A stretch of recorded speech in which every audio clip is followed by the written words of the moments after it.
Ok, gente, estou aqui com meu amigo Nonito. Eu posso chamar de Nonito, né? Porque eu tenho intimidade para isso. O Nonito é lá da igreja evangélica Betel, do pastor Jorge de Oliveira. Jorge, isso, né? Para nosso amigo, pastor Jorge, o grande maestro, inclusive. E a gente hoje vai entrar num bate-papo aqui, né? Na mesa com Betel, com a Resgate, desculpa. E a gente tem alguns temas que eu e o Nonito a gente estava conversando na semana que passou. E que acabou, a gente ficou ali numa resenha ali de quase uma meia hora e a gente achou por bem, então trazer isso, né? Tirar um pouco de nós mesmo, daquele bate-papo nosso, e achamos que levar um pouco mais de informação às pessoas e aprender também, né, com esse bate-papo em torno da palavra. E uma das coisas que nós estávamos vendo, né, é sobre a igreja e a era da tecnologia, né? Como é que isso tem acontecido nos nossos dias. A gente passou agora por um processo de pandemia. E eu, como sempre, estive envolvido com questões de filmagem na igreja, toda a vida trabalhei com isso. E depois eu comecei então a fazer algumas transmissões ao vivo. Só que depois que a pandemia passou, a igreja acabou tomando um novo formato, né? Porque as pessoas acabaram se habituando em receber em casa e não mais trabalhar aquela coisa do presencial. Interessante que antes oravam pelo presencial, mas depois que o presencial voltou, aí eu não sei como é que é lá na sua igreja, eu não sei como é que você está vendo isso assim, mas eu queria que tu desse uma palhinha de como você está enxergando isso mais ou menos, né, nos nossos dias. Primeiro, boa noite, né, a todos os nossos ouvintes aí. Para nós é uma grande alegria sempre estar aqui, né, participando com a Rádio Resgate, enfim. E para nós é um motivo de muita alegria. E como o tio falou, semana passada a gente conseguiu conversar sobre alguns temas e foi bastante produtivo, né? Foi. Eu acho que essa troca de informação ela é muito válida. E o discípulo, não descartando o discipulado, né, da forma com livros e tal, mas eu acredito que esse discipulado de você fazer essa troca de informações, Sim, ele tem uma relevância muito grande na vida das pessoas, né? com Porque certeza. eu acho que um dos principais ensinamentos que Jesus nos deixa é a vida na vida. A Aham. gente tem um contato um com o outro, essa troca. E o nosso objetivo não é inventar a roda, né? Tipo, Não, não, não. nosso objetivo é fazer Eu uma sempre digo troca. que Deus, ele sempre trabalhou relacionamento com o homem, né? Desde o princípio, Amém. desde lá de Adão, ele sempre teve, a ideia dele era relacionamento, né? Amém. Um Deus Então, relacional, né? Em isso, todos os seus isso, sentidos. exatamente. E nosso objetivo é fazer essa troca Sim, bacana aqui de informações. E como a gente deu início aí ao programa, é um grande desafio hoje, né, a igreja viver nesse mundo tecnológico, porque a tecnologia é algo que chegou nas nossas vidas e eu acredito que a gente não tem como retornar atrás e loucos seríamos se sim, desejássemos isso, sim, sim. né? A era tecnológica ela nos dá acesso a uma gama de informações muito grande. Eu acho que em alguns momentos talvez seja um pouco necessário a gente encontrar, né, um ponto de equilíbrio ou um ponto de harmonia entre as coisas para que a gente possa conciliar, né, tudo aquilo que a gente já conhece e já entendeu sobre igreja, aquilo que nós estamos vivendo hoje quando falamos de igreja Aham, e tudo aquilo que nós podemos projetar para o amanhã em relação à igreja. Eu gosto de pensar que a nossa geração é a geração que, em toda a história, é a geração que mais tem acesso à informação.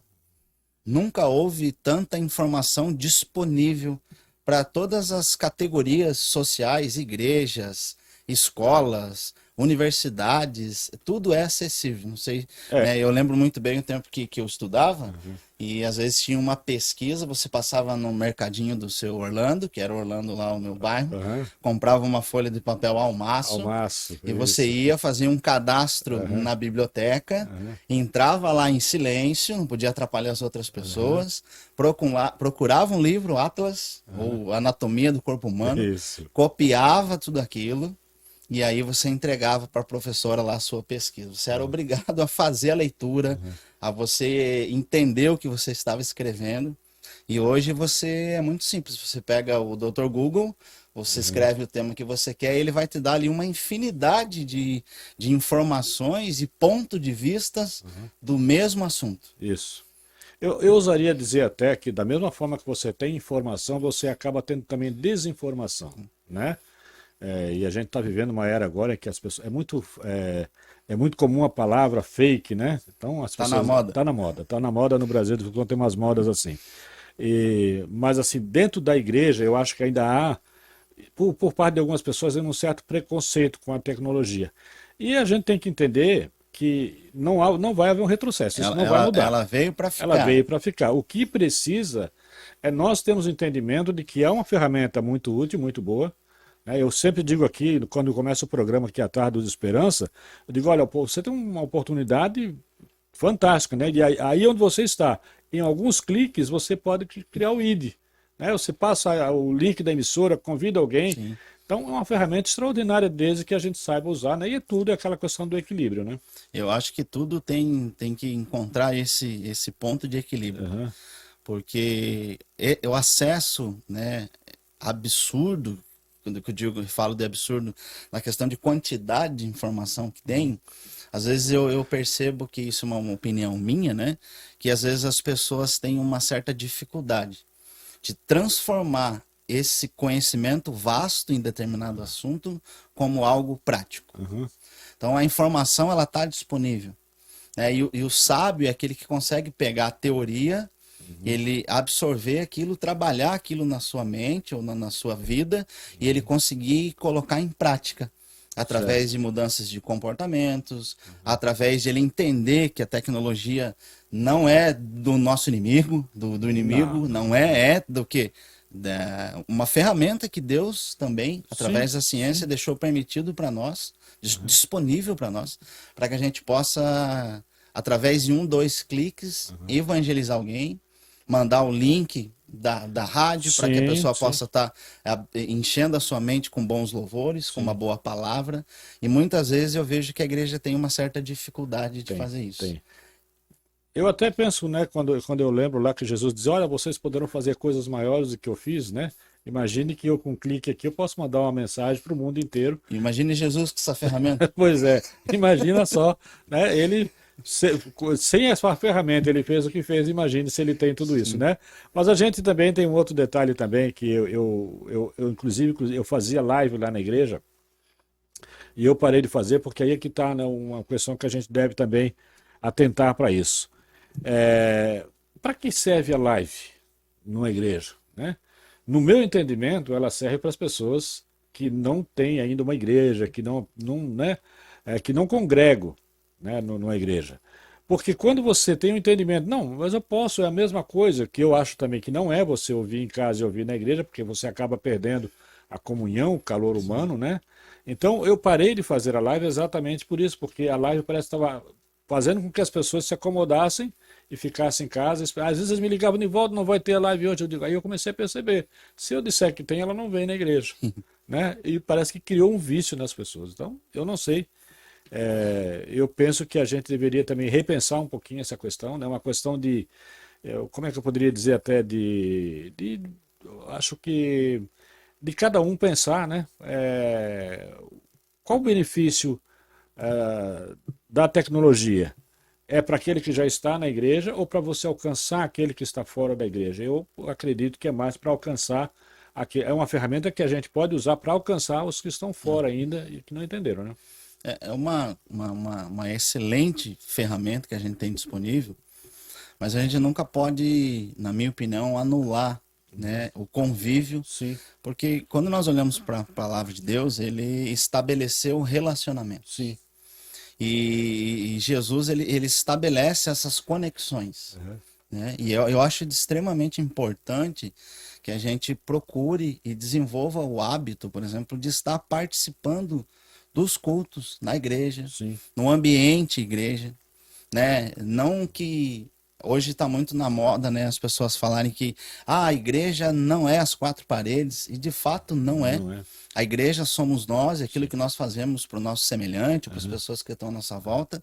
Eu gosto de uma frase de um pastor amigo meu que diz assim que talvez a única fotografia que o teu amigo tenha de Jesus vai ser a sua vida. E isso é Uhum. uma verdade. Nós estamos sendo observados todos os dias. Uhum. E estar no ambiente igreja, ela nos ajuda, quem sabe, a gente ser cristãos melhores, no sentido de estabelecer relacionamento, de chegar lá e ser ministrado por uma boa palavra, ter um momento de você entregar algo ao Senhor. E hoje a pandemia ela nos revelou duas grandes verdades. ao meu ver. A primeira verdade é que muitas igrejas, elas são completamente, elas não conseguem conversar nessa língua tecnológica.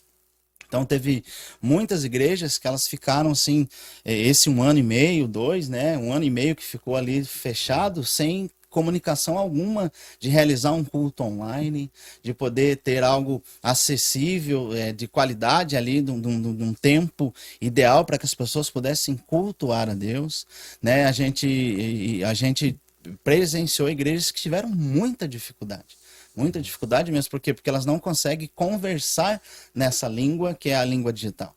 E isso acende um alerta para que as igrejas estejam aos poucos, né, criando as suas equipes de mídia, entrando nesse campo para que elas possam ter aí uma acessibilidade.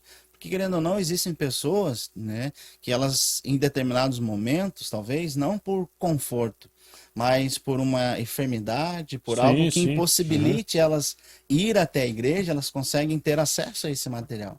E aí entra, né, o segundo problema. Tipo, nós, seres humanos, nós somos assim muito tendenciosos ao conforto. Isso. Nós buscamos, parece que o nosso corpo ele quer ficar confortável. Por exemplo, eu quando lá em 2000 e alguns anos atrás, quando eu servi o serviço militar, eu lembro que à noite, quando a gente tinha que ir para a guarda, a gente procurava ir, por exemplo, de camiseta, mesmo no frio. Para quê? Para que o nosso corpo não tivesse confortável. Porque se ele entrasse num estado de conforto, daria sono e a probabilidade de eu dormir no momento que eu teria que estar de prontidão era maior. Então a gente criava estratégias para quebrar esse conforto, para permanecer alerta. E às vezes isso a gente vê na igreja, a gente busca um conforto. Não, eu quero. E a pandemia, ela querendo ou não, foi algo entre centenas de coisas negativas que ela trouxe. Essa foi uma delas, ao meu ver. As pessoas parece que se acostumaram a ficar nas suas casas, no seu conforto. Né? E isso é pessoal. Cada um precisa ver se você está conseguindo extrair aquilo de um culto online ou se você, porque, por exemplo, você tem em casa, eu agora, né, sou um pai recente, aí minha filha está com 1 ano e 2 meses, e você está assistindo algo, ela passa, ela canta, ela chama a sua atenção e você acaba se distraindo. Não que isso não vá acontecer no ambiente igreja, mas toda aquela atmosfera eu acho que contribui para que você esteja conectado no louvor, na palavra. E eu gosto de um pouco de pensar mais além.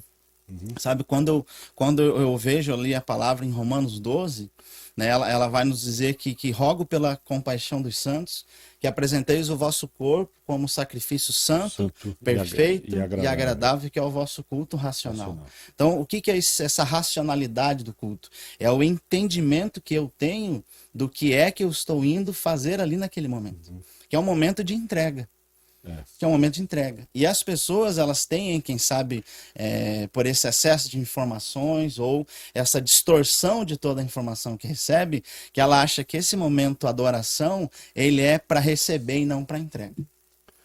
Essa é uma grande dificuldade que a gente tem hoje de colocar isso. Aliás, nós estamos ali na igreja ali, estudando essa semana a nossa escola bíblica dominical. O tema é propósito, né? Por que eu vou na igreja? Né? Qual o propósito de eu estar indo na igreja, né? Qual o propósito de eu louvar, de adorar? Né? Então, a gente começa a conversar com as pessoas e a gente percebe que não existe ainda na mente das pessoas hoje uma definição, né? Porque elas têm as mais variadas respostas e nenhuma delas é aquela que a gente espera receber, né? Que o propósito de você buscar Deus é pela tua alma, pela tua salvação, né? Mas e muitas pessoas, elas têm outras questões, emprego, a vida melhor, aquela coisa toda, né? É quase como a gente acaba pegando Deus e fazendo dele um comércio, né? Para os nossos benefícios, né? E tem gente, inclusive, que tem um tempo de igreja porque o propósito dele era o quê? Conseguir uma casa. Sim. Aí ele conseguiu a casa, o propósito foi alcançado, não precisa mais da igreja, então vamos embora, né? Mas tudo isso, né? E a pandemia, por exemplo, a pandemia teve coisas ruins e teve coisas boas. Para mim, por exemplo, como é que eu comecei a rádio? Eu comecei a rádio dentro da pandemia. Dentro da pandemia. né? Porque não que a pandemia tivesse sido, eu já tinha antes um pouco disso, Projeto, né? qual era a minha visão para a rádio? É que eu comecei ao longo dos anos, a gente vai passando e a gente vai começando a perceber as mudanças, né?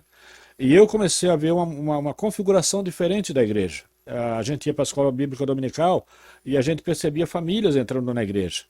E ultimamente a gente não conseguia mais enxergar isso. Não eram mais as famílias que estavam entrando. Ou entrava o pai, ou entrava a mãe, ou entrava o filho, mas não mais a família.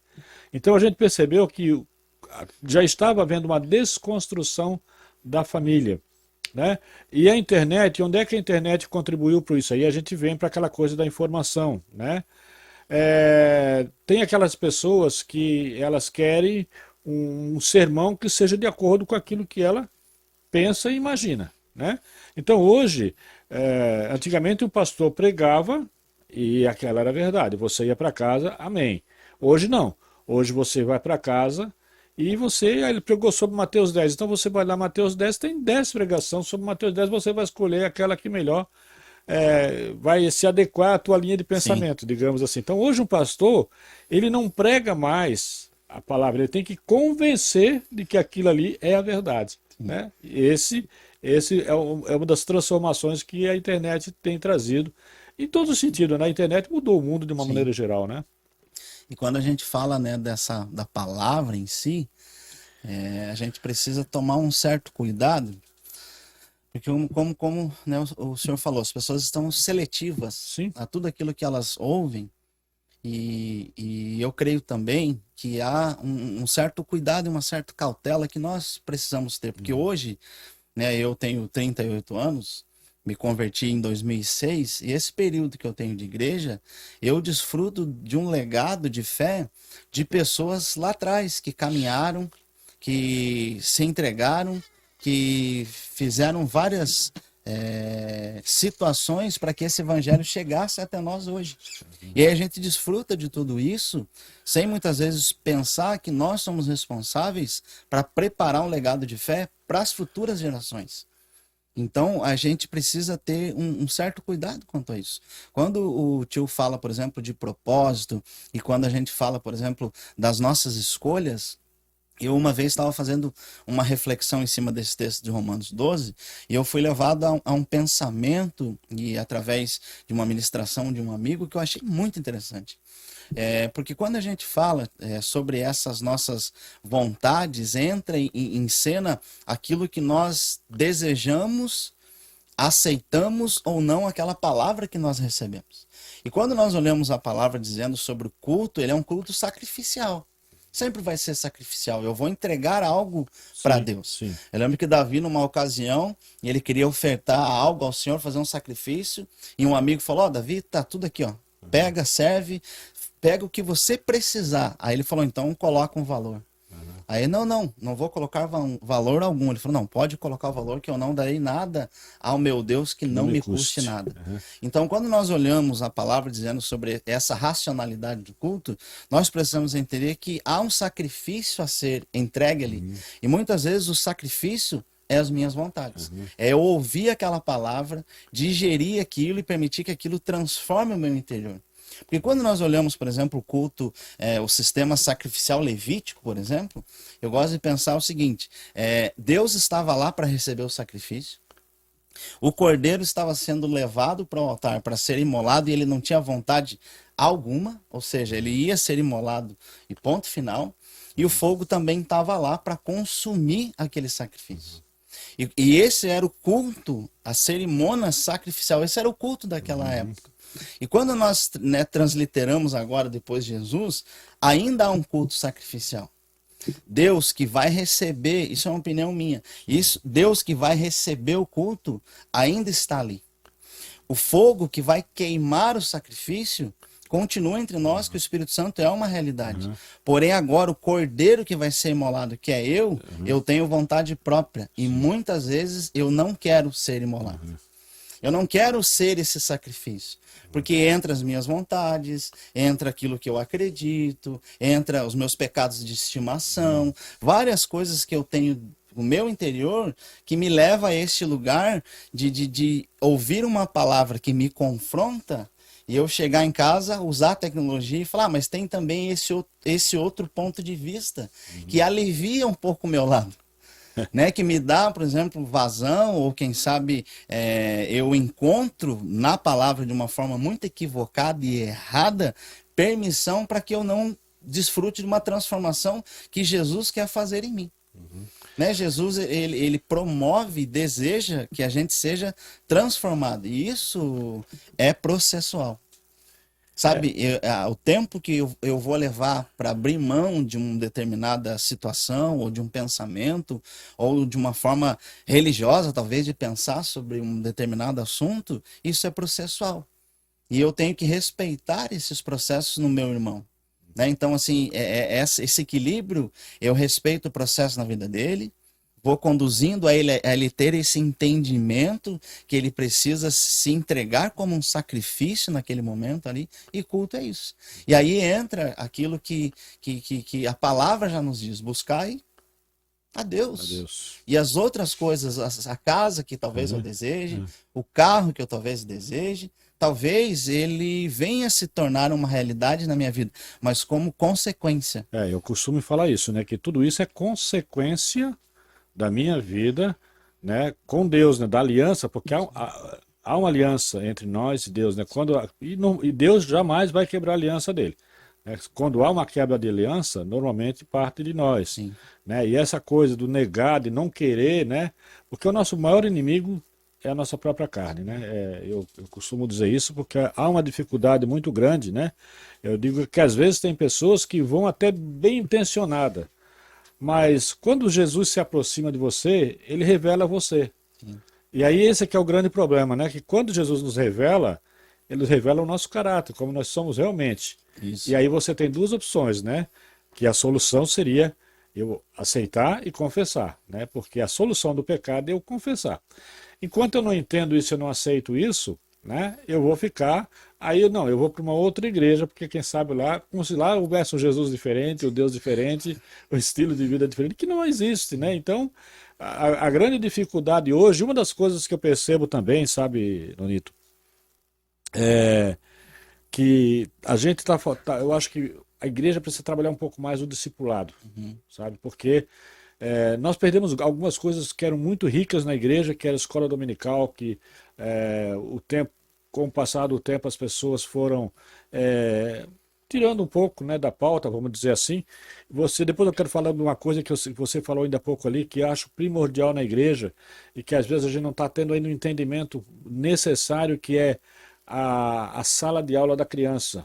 Sim. Aquela sala de aula, gente, aquilo ali é a igreja do futuro que está sendo preparada. E a qualidade que vai ter vai depender do que nós estamos fazendo hoje, no presente. A gente conversou aquele dia sobre esse tema, né? Uhum.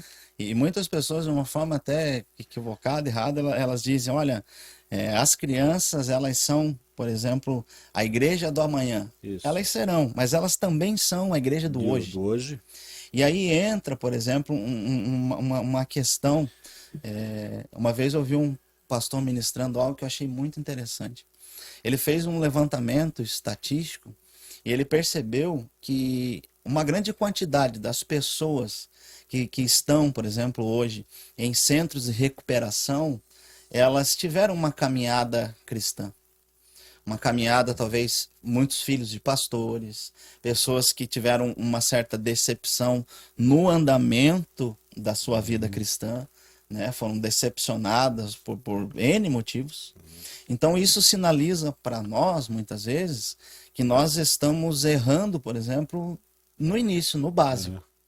Né? Porque tem muitas pessoas, eu já ouvi as pessoas falarem assim, eu fui criado na igreja, eu dormia debaixo dos bancos da igreja, e talvez esse, me desculpa aqui, foi o erro. Se você tivesse ficado acordado debaixo do banco, teria sido diferente. E hoje, por exemplo, a gente não pode ter o pensamento equivocado de realizar um momento apenas para tirar as crianças do culto, para que elas não atrapalhem o andamento da cerimônia. Não, elas precisam estar ali sendo instruídas, recebendo uma boa porção da palavra que fale a linguagem delas. Que seja uma linguagem que elas possam entender, assimilar aquilo e reproduzir aquilo também. Eu vejo, inclusive, assim, que é lógico que houve uma evolução em muita coisa, né?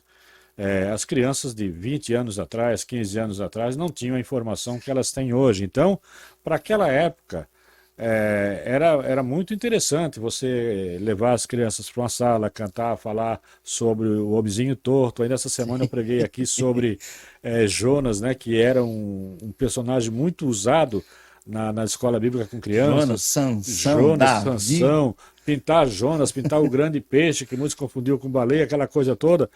Até aí, tudo bem. Só que hoje, né, hoje tem crianças aí com 5 anos de idade que já estão digitando no celular, Sim. né? Hoje ela já está interagindo com outra criança de uma maneira que na minha época a gente só ia conseguir isso lá com os 8, 9 anos de idade. Olha lá. E olha lá, né? Havia uma repressão muito grande, não havia, né? A gente não tinha essa... Gente, hoje é impressionante, eu vejo pela a própria Pela Heloísa? a Heloísa, né? Ela já tem a mania dela, tá? Ela já sabe dizer não. Já. Quando ela não quer, ela diz não. Já E quase não assim, insiste, pronto. não existe, porque acabou. Então, eu tenho uma pessoa que eu tinha como. Tinha não, ainda tenho assim, como exemplo para mim, que era mãe do Kennedy Nunes, Uhum. né, a dona Zilnete, não era Zilnete, é uma coisa assim. Faleceu agora na pandemia. Eu assisti um culto dela e ela deu um testemunho de como era a casa dela, né? E a casa dela era uma igreja, praticamente, porque ela fazia o culto com a família, as crianças dizimavam daquilo da mesada que eles recebiam, tudo que se fazia na igreja, ela fazia na casa, ou seja, era uma família que não ia dar trabalho na igreja porque ela tinha uma igreja já prática, né, na Sim. prática do dia a dia, até porque essa é a nossa, Funcional. é a nossa primeira igreja. Sim. Eu sempre digo o seguinte: olha, você quer ser missionário? Tudo bem, o teste é você fazer missão na tua casa. E Que eu acho que esse é o grande é desafio, um né? grande desafio, porque ali todo mundo te conhece, Sim. né? Então, o grande desafio é quando você consegue.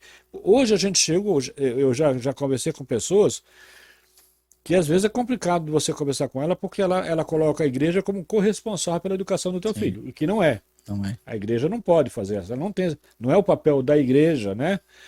Uma outra coisa assim que eu vejo assim que trouxe um grande prejuízo é a mesa, né? Quando o pastor era sobremesa, Sim. né? Na frente dos filhos. E aí depois de você falar tudo aquilo que a criança ela tá ali, ela tá Ela tá ouvindo, ela tá absorvendo, né? assimilando aquilo ali, tá absorvendo. Chega um momento em que o pai vai dizer para ela, vai para a igreja, ela diz, eu não vou. Que lá é um lugar ruim, você fala todo dia dentro de casa, Sim. né? Você fala que o irmão é assim, que o pastor é assim. Se não é bom para o seu pai, também não vai ser bom. Sim. E aí você entra com a outra dificuldade que o nosso pastor sempre fala muito, é que quando você começa a pregar sobre Deus Pai, ela vai associar esse Deus Pai com o Pai A natural da referência casa, a que ela vai fazendo. referência. Essa é a referência. E muitas crianças hoje, muitos adolescentes hoje estão fora da igreja e os pais estão chorando e não souberam, ainda não descobriram que eles tiraram seus filhos da igreja com esse comportamento. Eu não Sim. sei qual é a tua visão em relação a isso, mas eu penso assim, talvez eu esteja errado. Eu acredito que tem muito disso. Eu quero, inclusive, abrir um parênteses aqui para você que está nos ouvindo. Se você tiver alguma pergunta, algum questionamento, né, a ser feito aqui, você pode depois botar aqui para nós aqui a pergunta que eu vou passar para o Sim. Nonito e a gente vai, na medida do possível, ao longo da semana, estar respondendo os seus questionamentos. E se você também quiser, né, ao longo do tempo aí agora, trazer algum assunto, diz, olha, você viu falar sobre isso, né? tema, Ou se né? você quiser também vir participar, Amém. após a casa aqui está aberta para que você possa estar interagindo conosco. Estou abrindo para você, a gente vai continuar esse debate aqui que está muito gostoso. Se deixar por nós aqui, gente, olha, Vai tem longe. coisa, vai longe, né? Porque a gente já está programando isso faz algum tempo, né? E eu gosto muito de falar. Aliás, vocês já perceberam isso, né? Que tanto eu como o Nonito aqui é um páreo duro, cara. Nós gostamos de falar. Mas sabe que é uma coisa assim, Nonito, que me agrada muito falar, porque eu conheci o Evangelho, eu era moleque, né? Quer dizer, não posso nem dizer que conheci. Eu fui levado a conhecer com uma família lá de Florianópolis. Eu morava ali no José Mendes e essa família me levou em 3 escolas bíblicas dominical na Igreja Brasil para Cristo, ali embaixo do Hospital de Caridade. Foram 3 escolas bíblicas dominical que eu assisti e numa dessas escolas bíblicas dominical foi contada uma história para mim. E essa historinha ficou lá, né? Gravada, Martelando. martelando. E teve dois momentos da minha vida, eu sempre falo isso, cara, eu não quero esquecer disso. Eu não quero esquecer porque isso me faz bem, me faz entender o valor que Deus tinha para minha vida, aquilo que ele já tinha escolhido. Houve dois momentos na minha vida que foram cruciais, que eu poderia ter mudado a minha história, né? E exatamente essa historinha dessa escola dominical, exatamente nesse exato momento vinha a minha memória. E eu recuava, eu dava um passo atrás. E isso fez toda a diferença na minha vida. Tanto é que depois eu voltei para procurar essa família, não achei mais para contar para eles o que Deus fez. Então, muitas vezes a gente está falando, né, aquela coisa da criança. Não, a criança não, não, cara, deixa ela ouvir, Sim. né? A gente precisa ter um entendimento seguinte: nós somos apenas o semeador. Nós só precisamos semear. O nosso grande mal é querer semear, querer adubar e querer Colher os colher os frutos. frutos. Esse ponto é muito interessante, porque eu acho que quando a gente fala sobre a palavra de Deus, ou sobre as nossas vivências e experiências, é impossível a gente não fazer associações com aquilo que a gente viveu, Sim. né? Então eu venho, né, de um lar, tio, espírita, né? O meu pai, ele era pai de santo, eu cresci num lar assim. E numa experiência ruim que eu tive no serviço militar, pessoal, eu fui evangelizado numa madrugada. Eu cheguei do trabalho da noite e eu lembro que tinha um cabo e um sargento sentado, o sargento Wagner e o cabo Marguerite, sentado assim, e eu pedi licença, sabe que eu posso tomar um café? Não, entra aí, tá. E o cabo, ele me conhecia, e ele me chamou para perto e começamos a conversar sobre assuntos aleatórios. E num determinado momento ele fez a pergunta de como estava o meu pai. Como é que meu pai estava, se ele continuava naquela vida, né, naquela situação ali. E eu falei que sim, tal. E aí ele me evangelizou. Eu lembro que no texto de Juízes ali que fala da história de Gideão, até teve um momento que me marca muito em que a gente foi para um campo fazer a oração pela minha vida e a gente estava no meio do trigo. E eu lembro que batia um vento assim, que talvez não era nada de espiritual, fosse o vento da noite mesmo. Mas para mim parecia que Deus estava me tomando nos braços. Então para mim foi diferente. E aí aquele dia eu recebi uma estratégia da parte de Deus, que ele falou assim, ó, todo dia você abre um versículo bíblico, qual que é aleatório, você não vai entender. Você entra lá no quarto do seu pai e fala, pai, olha o que eu achei aqui, e lê para ele. Fecha a Bíblia e sai. E eu comecei a fazer isso. E aí depois o meu pai testemunhava dizendo que ele achou que eu tinha ficado maluco. Falei, esse menino aí foi pro quartel, ficou meio...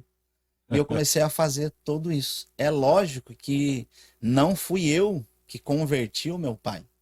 Foi a obra de Deus na vida dele. Mas ele testemunhava, né, que quando aquelas palavras vinham de encontro a ele, ele sentia algo. E aí entra essa questão da semeadura.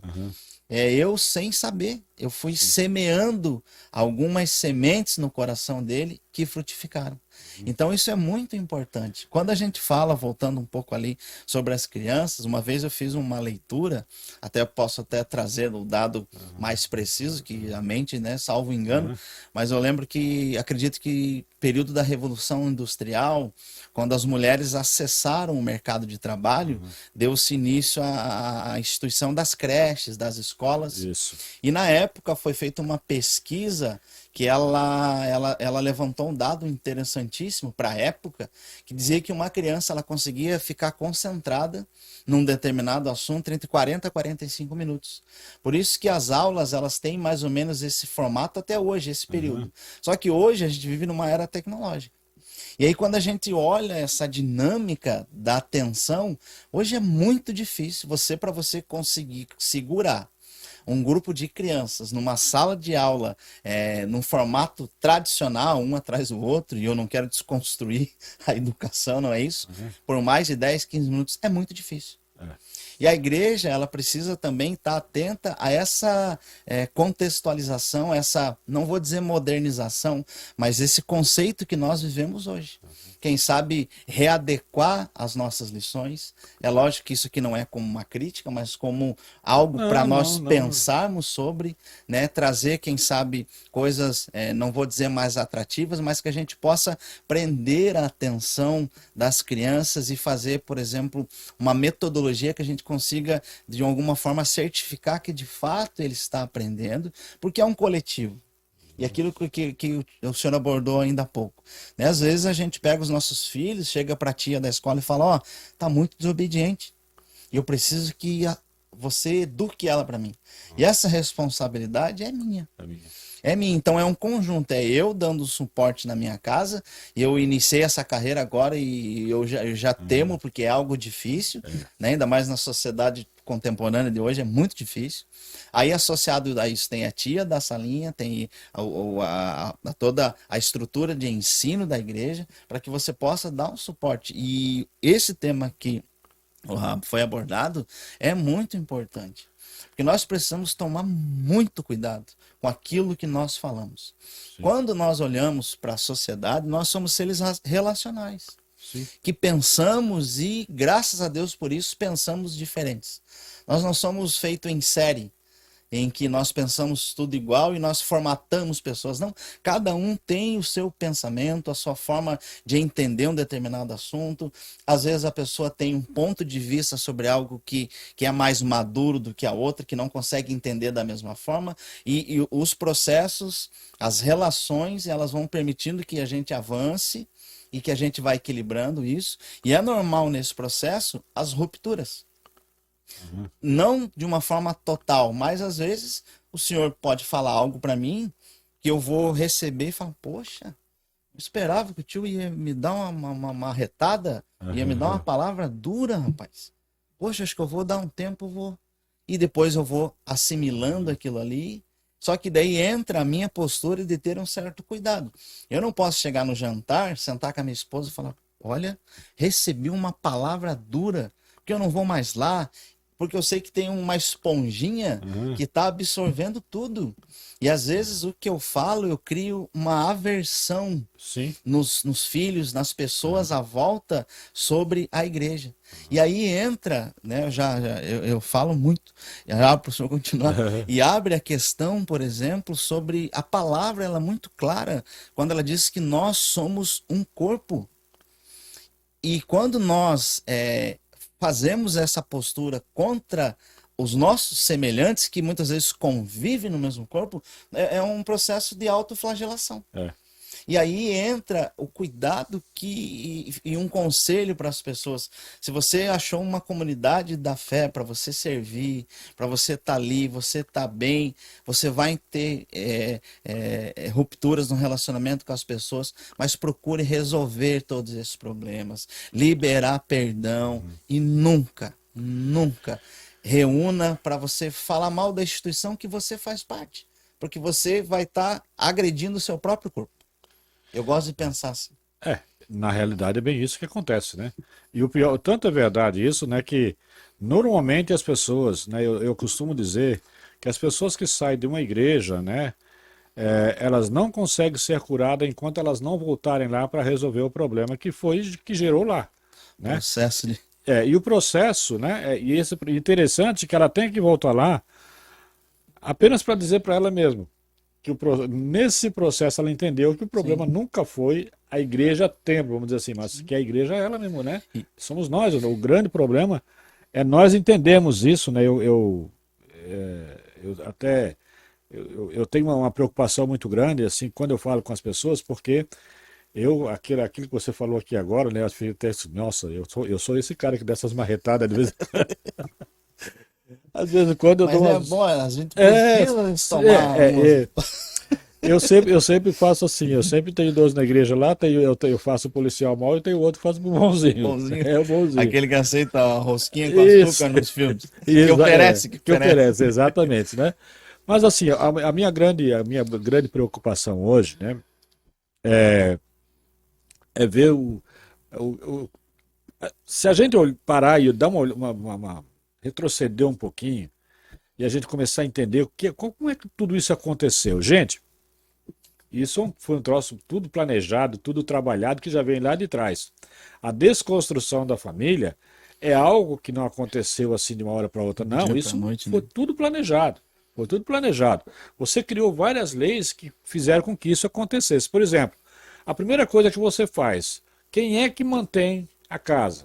É a mãe. O pai é o provedor. A mãe é que vai coordenar a casa. Então faz o seguinte, tira a mãe. Né? Começa a colocá-la no mercado de trabalho, começa a mostrar para ela uma visão diferente de mundo, que ela vai, né, o mundo globalizado, a mulher tem que estar inserida nesse Sim. mercado de trabalho. Então você acaba tirando a mãe de casa. Tá, e como é que fica o filho? Não, quem vai criar o filho é a Xuxa, é a fulana, é a creche, é a Rede Globo, é o Pica-Pau, enfim. As crianças começaram agora a ter não mais aquela formação familiar original, Sim. né? Mas elas passam a ter agora uma desinformação familiar, né? A estrutura familiar ela mudou, né? Mudou, se perdeu, se perdeu. E com isso você acaba também trazendo um outro agravante, né? Que aquela coisa, aquele sentimento materno também vai se esfriando, Sim. porque, né, uma mãe às vezes ela vai para o mercado de trabalho, passa um dia inteiro cansada, né? O tempo de qualidade que ela tinha para o filho, isso foi embora. Sim. Agora ela está ali mais assim, mais por uma necessidade, né? Então nós voltamos lá na época do Império, onde as mães só tinham os filhos e davam para as amas amamentar e criar. Era mais ou menos isso, né? Uma coisa muito fria. E aí a gente foi, aos poucos, foi desconstruindo a família. As crianças, aí você, então, depois agora, quem é que é o responsável pela criação do meu filho? É o professor. Isso também tem um detalhe. Desde que o professor faça aquilo que eu quero que ele faça. É a programação da TV, é a menina da creche, enfim. A família ela foi desconstruída, né? Aí você tirou a mãe de dentro de casa, o pai também não está dentro de casa. Esses dias eu estava ali em Joinville, no shopping ali, e tem um colégio ali perto, era próximo do almoço, e quando deu a hora do almoço ali, aquilo invadiu de jovens e adolescentes, todo mundo na praça da alimentação. Sim. E eu fiquei olhando para aquilo ali e disse, gente, mesa, eu aprendi que mesa é lugar de relacionamento familiar, né? E aí eu comecei a entender quanto tempo essa molecada não senta mais com o pai, com a mãe, Sim. não tem mais Essa troca, né? essa troca. E aí a resposta disso veio na pandemia, quando os pais começaram a conhecer os filhos e os filhos conheceram os pais, porque não tinha para onde fugir, tinha que ficar ali, né? Parece que estavam vivendo um novo tempo de E, relacionamento de pessoas desconhecidas. e isso é uma realidade negativa, mas é Sim, uma realidade que quando você vai observar os dados estatísticos durante a pandemia, uma série de problemas sociais aumentaram. sim. Né? Há um dado triste, mas a violência doméstica, Uhum. vários casais que se Se separaram separaram. e várias situações, inúmeras situações dentro da família que revelam, né, essa crise que a gente vive hoje, vou colocar como crise, dessa estrutura familiar. E, por exemplo, nós estamos aqui, né, num programa que está a palavra de Deus e nós pautamos a nossa vida nos princípios Sim. cristãos. Né? Nós não estamos aqui com um discurso político, nós Não. estamos aqui com os princípios cristãos que Uhum. a palavra nos traz para a nossa aprendizagem. E é muito importante essa questão do relacionamento que nós iniciamos falando sobre o relacionamento. Uhum. Por exemplo, é muito difícil e faz muito tempo que os jovens não sentam, por exemplo, à mesa. Eu vivi o finalzinho dessa época, mas eu creio que, né, o tio que tem mais experiência de vida, antigamente a gente precisava pedir licença Sim, para se para levantar se da levantar mesa. da mesa. Então, o patriarca, ele dizia onde é que Uhum. as pessoas se sentariam, Uhum. ó, fazia a oração, podia pegar. Olha como parece que não cabe mais no contexto hoje, essa rigidez. Uhum. Mas era assim. Era. E você não podia levantar da mesa sem pedir licença. É. É lógico que os extremos eles podem ser Sim. prejudiciais. Mas aqui nós aproveitamos este momento para fazer um apelo. O apelo que? Retorno da mesa. É mesmo. Você precisa, a mulher ela está inserida, né, no contexto de trabalho hoje, e você, com tudo que você precisa, almeja, o conforto do seu lar, né, as mulheres estão no mercado de trabalho até para ajudar na renda do marido, aquela coisa toda, mas quando chega o momento de retornar para casa, ela precisa encontrar ali um lar. Que não é uma estrutura, é um lar. É você ter e você inserir isso dá trabalho. Dá trabalho porque nós somos tendenciosos a criar hábitos em todos os sentidos, quer sejam bons ou quer sejam ruins. Sim. Então, se eu construir a minha família, não tendo este momento que cada um se serve lá no fogão e senta um no sofá, senta um no quarto, e não tem mais aquele diálogo, agora eu vou ter um tempo para desconstruir tudo isso. Isso dá trabalho. Quando o filho não pede o lanche via WhatsApp, né, lá no quarto. Né? E nem fala com ninguém. Grita lá, paga aí, pai.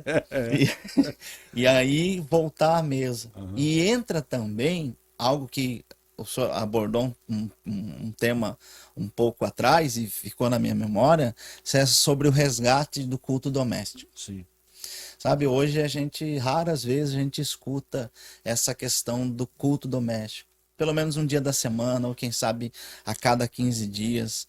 Eu creio que você, por exemplo, pode chegar para o seu filho e falar, olha, essa semana, prepara um versículo para que você esteja lendo aqui no nosso culto, para que ele vá criando um hábito de estar preparando algo. Ah, mas ele é muito nervoso, ele vai gaguejar e ele vai sentir essas emoções que também modelam o fortalecimento dele como indivíduo. É bom que ele tenha essa adrenalina de estar ali, mas com o tempo ele vai desenvolvendo e você vai criando esse ambiente de você prestar o seu culto doméstico. E isso não é ser retrógrado ou ser uma pessoa, mas é arcaico isso. Hoje a gente tem, bota na TV, no YouTube, a gente sabe que tem todas essas ferramentas. E elas são sadias. Quem aqui, às vezes, né, num trânsito aqui da cidade para outra, não bota um podcast, uma pregação para você ir aprendendo um conteúdo, ou quem sabe no momento de lazer você coloca. Isso é natural, tá à nossa disposição. Mas resgatar esse momento em casa é muito importante. E é também desafiador. Sim, eu diria que é um grande desafio, porque para mim, o que constrói uma igreja são famílias sólidas, né, na palavra. Mas voltando a essa questão que eu estava falando para você anteriormente, essa questão também da mesa, dessa desconstrução da mesa, deu-se já por causa da saída da mãe. Sim. Porque quando a mãe vai para o mercado de trabalho, surgiu um outro problema. A mãe começa a ganhar um pouquinho mais do que o pai, e o pai acabou perdendo o sacerdócio. Sim. Entende? E aí você criou um outro conflito, que é aquela competição entre marido e mulher, de quem ganha mais, de quem paga isso, de quem paga aquilo. Né? Então, e o mais interessante, sabe, Nonito, a minha preocupação sempre foi o seguinte: isso aí é um fato? É. A gente vai mudar? Não. O grande mal é a gente não aceitar essa situação e nos modernizar também. Aprender a usar novas ferramentas para combater isso, porque o dano maior de tudo isso sempre é nos nossos filhos. Sim. Vai refletir neles. Sim, e vai refletir nele. Então hoje você tem uma nova geração de jovens e adolescentes aí que muitas vezes eles não sabem nem quem são. Eles vivem em função do outro. Né? Ele chega no colégio, ele vai fazer parte de um grupo, e para fazer parte daquele grupo, ele acaba tendo que fazer algumas coisas que ele não gosta de fazer, mas ele quer fazer parte, ele quer estar inserido, ele quer chamar atenção. É um grito de socorro, às vezes, e cada um deles que estão ali, todos não têm mais uma identidade. Porque eles E acabam abrindo mão de seus valores. Sim, né? Mas com certeza. Com certeza. E aí a gente tem relatos, por exemplo, que são alarmantes, porque mostram que a conta não fecha. Não.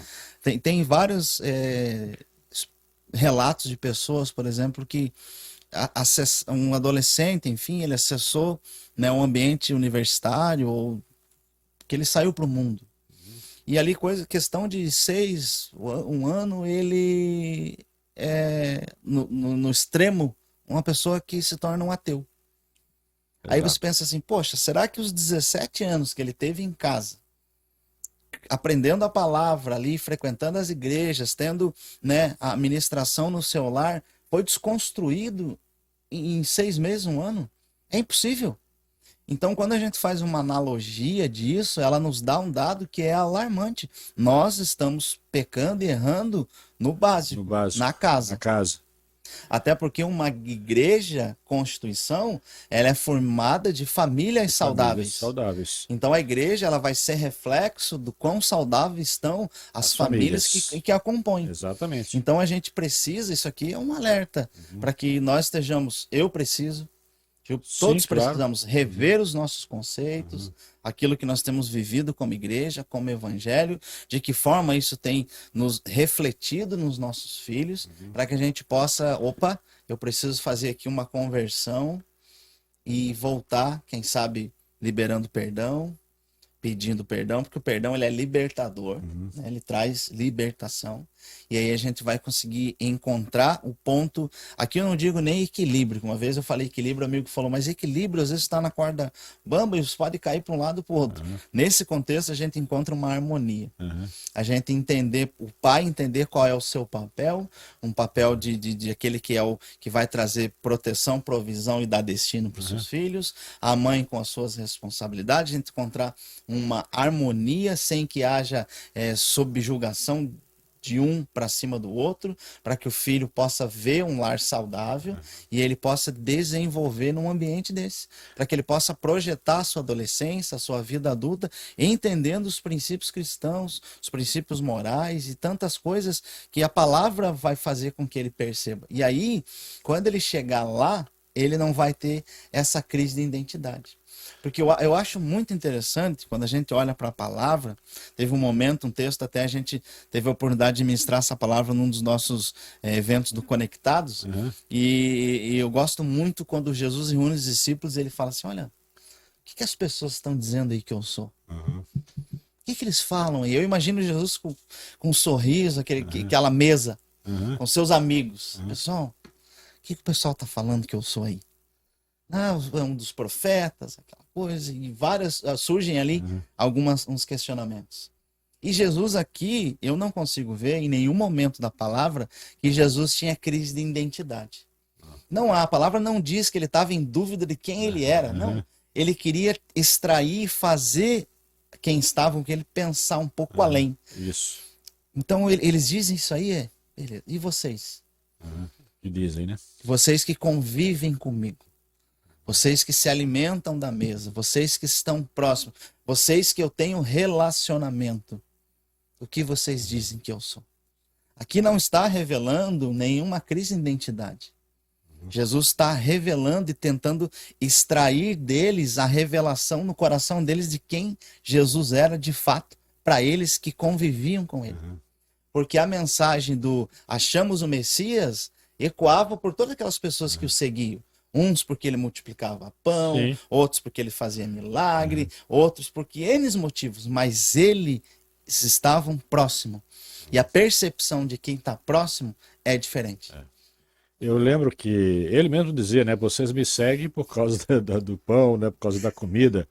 E eu acho muito interessante, inclusive, né? Quando lá no Sermão do Monte, quando Jesus está falando ali, ele fala para aquela multidão, mas se não me engano do 12, do 13 em diante, ele passa a falar não mais para a multidão, mas ele se volta a falar para os discípulos, né? E ele diz agora, ele volta para eles, vocês são luz do mundo, né? E sal da terra. Ou seja, ele está dizendo que aqueles outros lá agora, eles estão em treva, é responsabilidade tua e levar essa palavra para eles, ou seja, formar essa nova sociedade, uma sociedade agora que vai viver pela graça, né? Não mais sobre a lei, mas pela graça, e esses são valores que a gente ainda não conseguiu entender muito bem, né? Quando eu falo de sacerdócio, né, que eu acho que é uma das coisas que a gente perdeu muito. Uma das palavras-chave, né, para ser resgatado. A gente perdeu, isso precisa ser resgatado, né, porque não é que seja uma coisa muito fácil de ser feita. Sim. Né? Por quê? Porque existe todo um trabalho, todo um processo que o mundo está trabalhando. Porque esse foi uma das coisas que a gente começou aqui falando sobre a informação, sobre a tecnologia, que a tecnologia nos trouxe. Até então, a gente era muito formado, a gente sentava diante de uma novela, que era muito bem trabalhada, muito bem planejada para criar um formato em você, né? Você acabava, né? Era muito comum, às vezes eu nunca esqueço, quando eu tinha aquela novela no caminho, acho que era Caminho das Índias, né? E eu encontrei uma menina que ela quis se parecer com o personagem. Com a Só que ela não olhou protagonista. para ela, a diferença entre ela e a personagem. Mas essa ideia, era isso que eles te vendiam. Eles te vendiam uma falsa imagem, você assimilava aquilo, comprava aquilo, eles roubavam a tua identidade. Sim. Roubavam aquilo, a sua essência. A internet veio trazer para você algo diferente. Ela veio te mostrar um mundo que não é um mundo mais real, não aquele mundo que durante muitos anos, cara, eu cansei de chorar diante de uma televisão por causa de algumas cenas de novela. Sim. Eu confesso isso. Mexia com o sentimento. Eu sou muito emotivo, eu chorava por causa daquilo, né?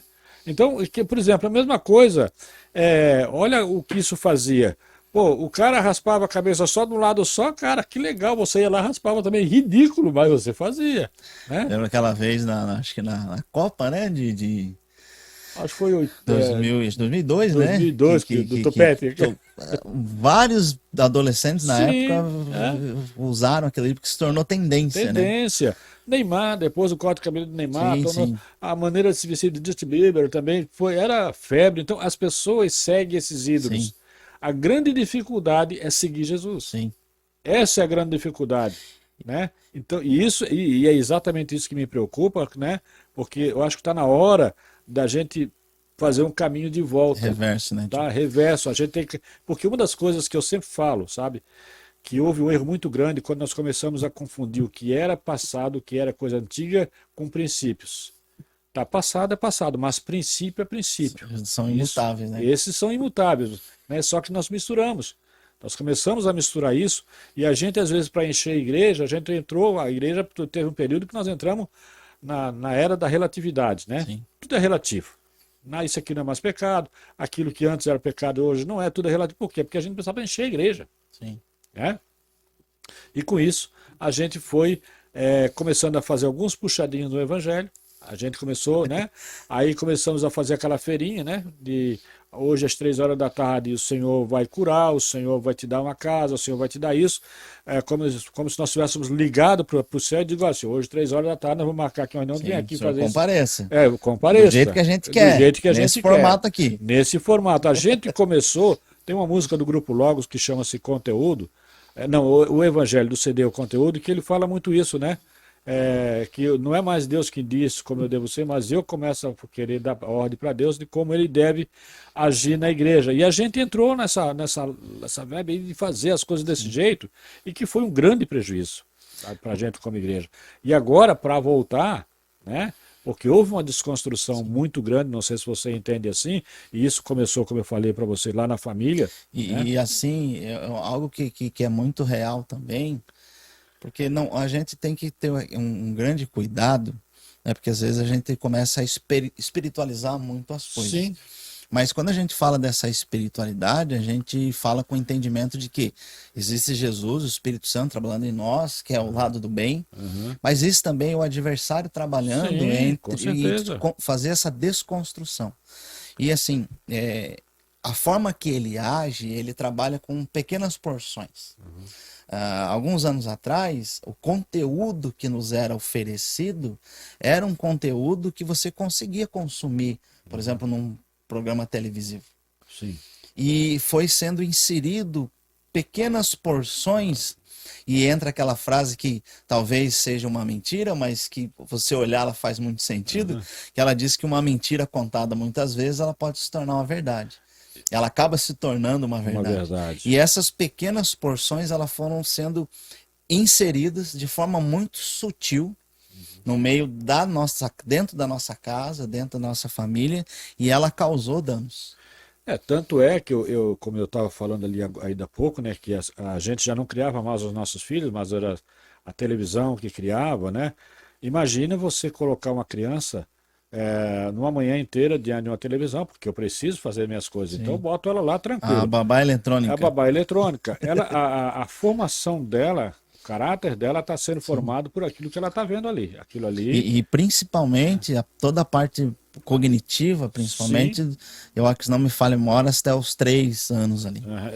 Então, assim, e é muito difícil, porque é desafiador. Hoje a gente vive numa era tecnológica, assim, o ideal, né? O ideal, claro que não vou dizer que é impossível, mas o ideal seria que as crianças elas não tivessem acesso a nenhum tipo de tela, pelo menos até os 2 anos.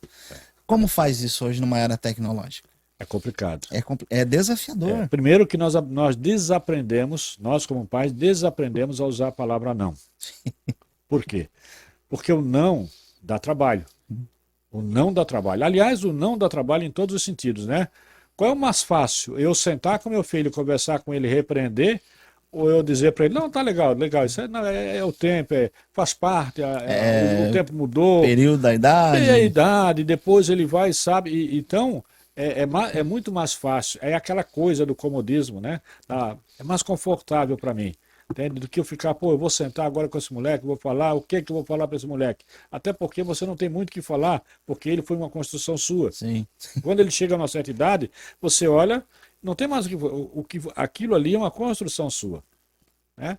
Já está com as suas opiniões formadas, o que enfim. poucos pais percebem é a quantidade de filhos que chega na adolescência, né, busca no amigo um aconselhamento, uma coisa que ele não encontrou no pai, porque ele está gritando por socorro, lá fora. Se a gente for ver o índice de suicídio que tem dado aí, é grande. É absurdo. Né? Tudo isso aí é pedido de socorro, droga é pedido de socorro. Ele entrou vai no procurar mundo. Eu acredito que vai ser procurado, né, com algo que ele possa preencher aquele vazio. E isso entra, assim, uma fala até que eu acho meio dura, mas hoje existem grandes filhos, né? Uma quantidade enorme de filhos de órfãos de pai vivos. Sim. Porque há uma negligência sobre vários assuntos, vários temas que a gente não aborda. E isso é algo que mexe com a gente. Claro. Como eu falei, a minha filha ela tem 1 ano e 2 meses. Eu olho para ela e eu sei que vai chegar o momento das conversas difíceis, o momento que eu vou ter que dizer não para ela. Sim. E eu sou completamente apaixonado por aquela menina. Então a gente vai ter que encontrar esse lugar de saber que o não naquele momento, colocado da maneira correta, ele vai ser pedagógico para ela. Sim. Porque Jesus, quando a gente olha assim, ele também nos diz vários nãos. Sim. E a palavra diz que ele repreende o filho que ele ama. Às vezes Deus diz não para nós. Claro. Não porque ele não nos ama, ou porque ele não está acessível, ou pelo porque contrário, ele esqueceu. o não é por amar, é por amor. amar. E ele diz não. Ele diz não para que a gente esteja amadurecendo, entendendo o processo, vivenciando aquela experiência, digerindo o não. Quem aqui, né, que está nos ouvindo aí, eu lembro de mim. Mãe, eu vou em determinado lugar. Ela já respondia assim, onde você ia? E já sabia que era não. E aí, tá bom, vai pro quarto. Você ia, abraçava o travesseiro assim, chorava, bravo. Raiva, né? E não ia adiantar. Por quê? Porque você não ia. Não. Ponto, naquela época, que é que eu falo, os pais raiz, rústico, não cedia. Não tinha. Você podia, como minha mãe falava, você pode espernear, mas você não saía. Eu lembro, eu vou falar aqui do meu filho, talvez ele fique bravo, meu filho passou Juliano, eu era desse pai raiz, assim, eu era aquele cara chato. Rústico. Eu entendia, na minha visão, para São Francisco na época, a partir das 11 horas da noite, não era tinha uma nada, proteção, né? Não tinha nada de bom mais, né? Eu sabia que a partir desse período agora, quem estava lá fora eram os caras que iam para te aliciar, para fazer o comércio, né? Então, a gente entendia isso. E eu tinha comigo assim, era 11 horas. 11h05 eu pegava o meu Monza e saía e ia atrás. Entende? E trazia. E o cara vinha. E eu lembro que bravo. E eu lembro que uma vez ele entrou dentro de casa e disse: o pai não confia em mim. Eu digo, cara, eu confio em você. Porque eu não confio no cara que está lá fora, porque vai te aliciar, porque você ainda não está pronto para esse mundo. Sim. Né? Por quê? Porque você ainda está em construção. Os nossos filhos são uma construção nossa. Né? Assim, eu acredito que hoje, né? O pastor Juliano até lhe agradece. Porque quem sabe a percepção dele hoje né, Mas ele não é muito amadureceu. diferente de mim, não. Olha aí. Tá bem? Eu acho que Porque tá até tem mais que ter, duro. eu acho que esse cuidado que a gente tem Aham. é um excesso de proteção, É. né? Que você quer para que evitar que coisas ruins ou que, né, pensamentos que podem desconstruir aquilo que você, porque é muito difícil. Essa construção ela leva tempo. Você vai desprender tempo, vai desprender energia, vai desprender recurso, vai desprender uma série de coisas. É. E alguém vindo tentando desconstruir tudo isso pode gerar um conflito, pode gerar uma série de situações no indivíduo, no adolescente, na criança, que pode causar esse conflito dela, meu Deus, e agora? O que, será que é isso aqui? Será que é isso aqui? E essa palavra, aliciamento, né? Com as coisas ruins, com as coisas negativas, e a gente tem que ter esse cuidado, precisa E ter esse uma cuidado. das coisas assim que me incomoda muito é que a palavra do Senhor, ela diz o seguinte, inculca, né? E ela fala que você tem que inculcar em todo o tempo, Sim. né? E que todo o tempo é esse? Se eu for olhar para a palavra, eu só tenho hoje. Então o tempo é hoje. Sim. Amanhã é outro tempo, também tenho que fazer. Então é todo dia Sim. eu tenho que estar inculcando a palavra do Senhor, porque isso é o que vai dar para ele um futuro, vai dar um norte. É a única coisa que vai dar garantia para os nossos filhos é a palavra do Senhor. Né? Então, Aquilo que está inserido. se você não fizer isso, né, porque qual é a grande dificuldade hoje aqui? Antigamente as mães preparavam as filhas para um casamento, para um lar, para formar um novo lar. E os pais, os filhos também. Né? Tanto é que isso era tão interessante, você ia comprar alguma coisa, de quem que você é filho? Bastava o nome do pai, era garantia. Entende? Então isso é muito interessante. Hoje não, hoje já não é mais assim. Né? Então hoje, e aí é que o meu grande medo, o meu grande problema assim que eu tenho olhado muito, é a quantidade de jovens que estão se separando, jovens que eu digo cristãos, Sim. que se separaram. Cara, isso é terrível de você olhar para isso, porque isso não é o nosso padrão, não era para ser o nosso padrão. Alguma coisa, em algum momento, a gente falhou como pai. Né? Não foi a igreja que falhou. Sim. Né? E aí a gente quer, ainda continua aquela coisa de dizer, não, o problema não sou eu, o problema foi a igreja. Como se a igreja fosse a responsável por isso. E não isso sinaliza, não sei se o senhor tem acompanhado, mas eu estava pensando sobre isso algumas semanas atrás, e fala um pouco dessa fala sua. Por exemplo, né, hoje muitos jovens chegam, né, para um relacionamento novo, esperando ou vivem ou romantizando a vida, Sim. achando que aquilo vai ser aquela lua de mel para o resto da vida. E às vezes, quando vem a primeira dificuldade, eles não têm maturidade para romper.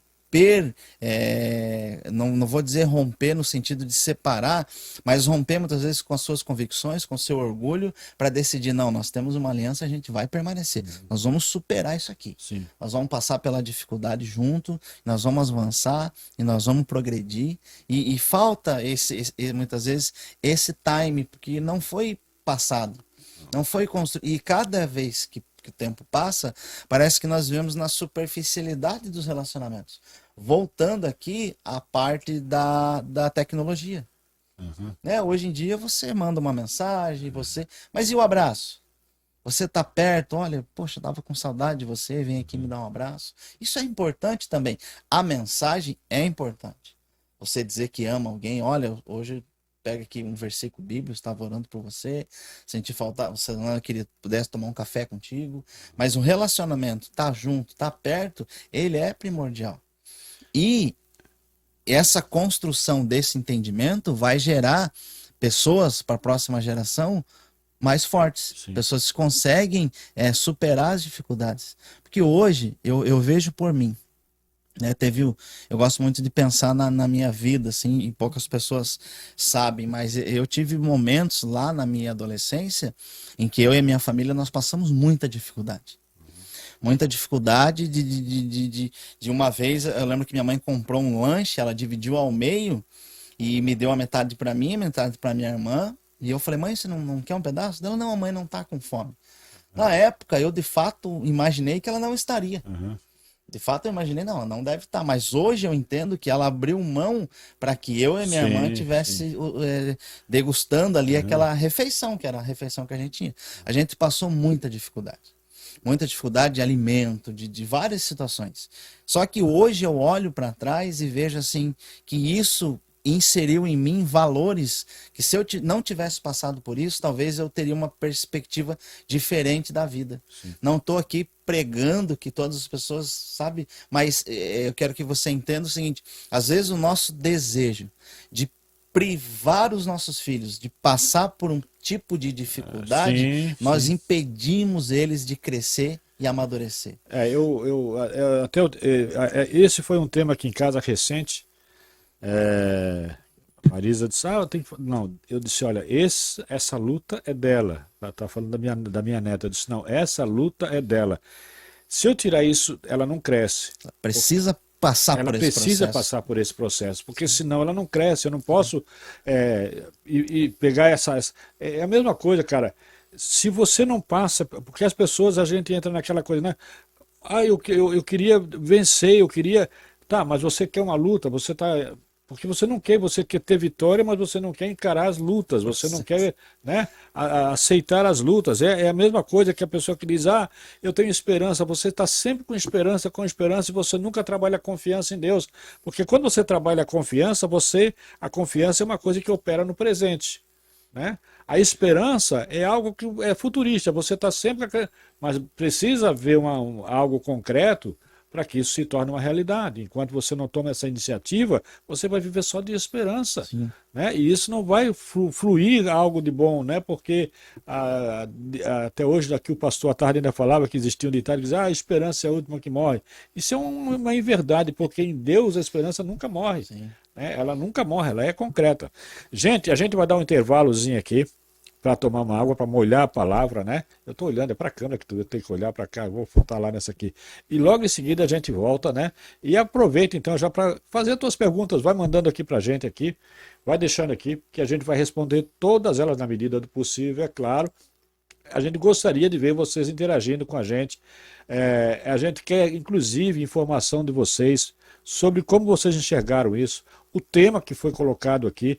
Se algum de vocês passou por algo parecido com aquilo que a gente falou aqui e quiser compartilhar, manda para a gente vai com muito carinho, né, ler todos os comentários que acontecerem, né, e a gente vai estar trabalhando isso individualmente, e isso vai dar um crescimento para você e para mim, porque o Nonito falava agora há pouco sobre o abraço, né, do pai no filho.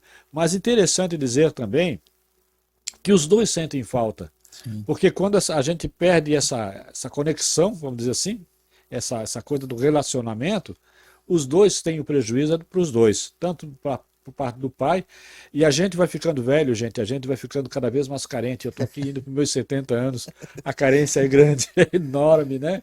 Então, quer dizer, a gente fica, né? E a gente tem uma outra coisa, né? Para os avós, que eu quero dizer. Esses dias eu vi um vídeo muito interessante, quando o pai mandava um vídeo para a filha dizendo, olha, aqui ele vai fazer tudo porque eu quero que ele me ame. Aqui eu já dou chocolate, eu Eu dou vi isso isso. aí. Você viu?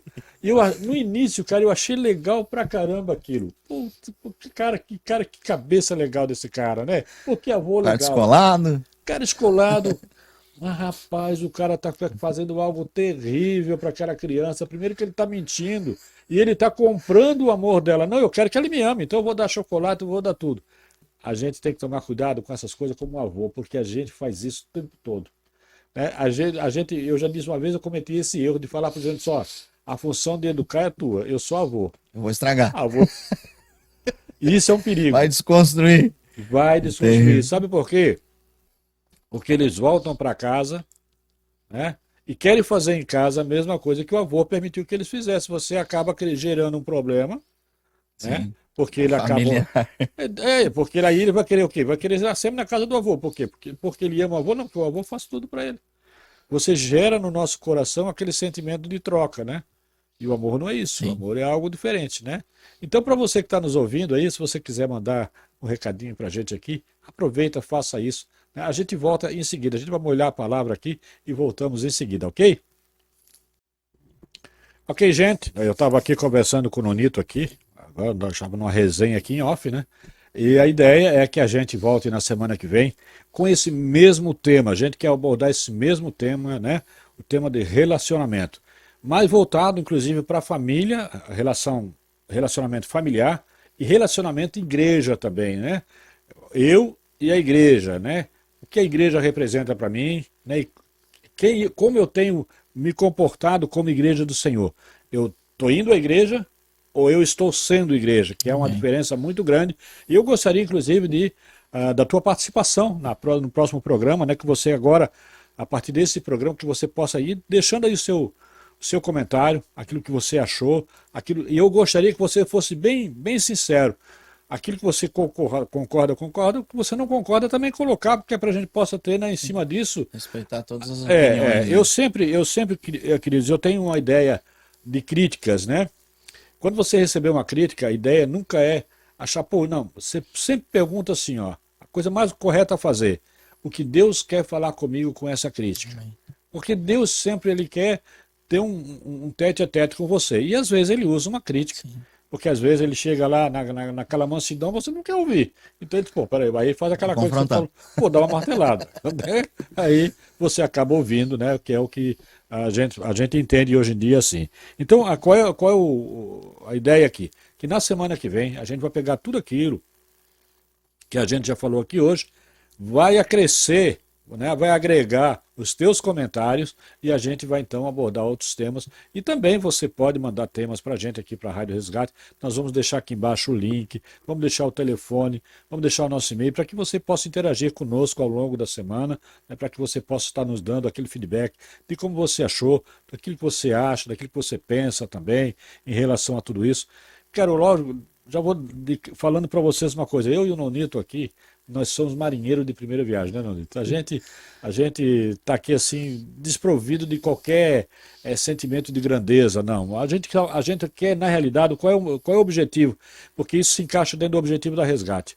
O que a Resgate quer é trabalhar isso, informação, relacionamento, né? Mas não um relacionamento, não uma informação que parta do meu conhecimento ou do conhecimento do Nonito. A gente busca isso na palavra, na medida do possível, a gente vai estudando a palavra e a gente passa aquilo que a gente aprende. Agora, se eu falar alguma coisa errada aqui, eu vou dizer, eu aprendi com o meu pastor, vou culpar ele, entendeu? Vou transferir lá. Vou transferir para lá e vou chamar ele aqui. Mas não, gente, brincadeira à parte. Eu quero agradecer a você, né? Eu quero agradecer pelo carinho, agradecer a todos vocês que têm tido essa paciência comigo. Vou fazer uma merchandising aqui, Nonito, do meu programa do Esperança para Continuar, de meu e da Diaconisa Marisa, todos os dias a partir das 3 horas da tarde, das 15 horas, como você queira, até as 16h30. É um programa onde você tem muita informação também, você tem ministração da palavra, você tem leitura de salmo, você tem devocional e muita música, claro. Então, todos os dias de segunda a sexta-feira aqui na Resgate, a partir das 15 horas até as 16. Nonito, obrigado mais uma vez, querido, por essa disponibilidade. Eu tenho certeza que a gente vai. Eu sempre digo que a Resgate e esse público aí foi uma coisa que já deu certo. Amém. E a gente vai fazer com que isso também dê certo. A gente vai estudar, Gente, quero dizer uma coisa para vocês aqui. Isso aqui vai gerar em nós, não vai gerar conforto, não. A gente vai ter que trabalhar mais. Eu sei que você vai fazer pergunta, que eu vou ter que responder aqui. Não quero passar nenhuma. E isso vai fazer com que eu tenha que recorrer para cá, para me aprender, para estudar cada vez mais. Talvez eu vá buscar informações externas com o meu pastor, mas tudo que eu responder aqui para você, acredite, foi algo que eu primeiro busquei aprender, estudar, nem que eu fique aqui até madrugada, mas eu jamais vou te dar uma resposta que seja fruto do meu achismo. Porque eu também não gosto de que as pessoas falem e respondam para mim baseado em achismo. Então, a gente vai, na medida do possível, fazer o melhor para ti. Nonito, se despeça suas considerações finais, que eu já falei demais. Agradecer, né, a todos ali, por favor, tá? Os ouvintes aí que acompanharam, né, o nosso programa. A gente está aqui com o coração radiante de alegria, porque a gente conversou inúmeras vezes para dar o início e várias situações aconteceram, mas aprove Deus aí nos dar essa oportunidade hoje de estarmos aqui batendo esse papo, né, tranquilo, agradável, e a gente espera que você receba da melhor maneira, que você participe, que você deixe aí o seu comentário. Se você quiser também aproveitar esse canal aí e colocar as suas sugestões para possíveis temas, a gente vai estar, né, trabalhando e orando e estudando para poder bater esse papo aí juntamente com você. Eu creio que, né, é o primeiro programa aí de muitos que virão e com pautas incríveis que vão abençoar a sua vida, sua casa, sua família. Certamente terão outras pessoas aqui também agregando aí na sua vida, e isso é muito importante. Você que queira participar, você que sinta o desejo, você que tem algo aí que você gostaria de colocar, né, diante das pessoas, que não tem um canal onde ser falado isso, ou talvez você até tenha dificuldade de ter uma estrutura. Sim. Pode vir aqui usar essa estrutura aqui. A gente está convidando já desde já, e a gente vai dentro, é claro, dessa linha, né, que a gente trabalha aqui, que é o Evangelho, né, você é o nosso convidado especial a qualquer hora que você chegar aqui. Ok? Nonito, mais uma vez, obrigado. Deus abençoe a todos. Obrigado. E ó, não esqueçam, então, de deixar o seu okzinho lá para nós, de participar, né? Dar a sua opinião lá. Eu vou colocar isso no Face e vou colocar lá no nosso... No YouTube. Lá no YouTube, ó, se inscreva no canal, dê um joinha lá para nós. Para quê? Para que a gente possa continuar trabalhando, dar aquele incentivozinho pra gente, sabe? Que às vezes isso é bom. Quando a gente olha lá e diz, poxa, o cara curtiu lá o meu trabalho, né? Isso é bom. A gente constrói algo juntos, né? Então a gente vai construindo junto, então eu conto com a tua participação e até a semana que vem, se Deus quiser. Fiquem todos com Deus. Amém.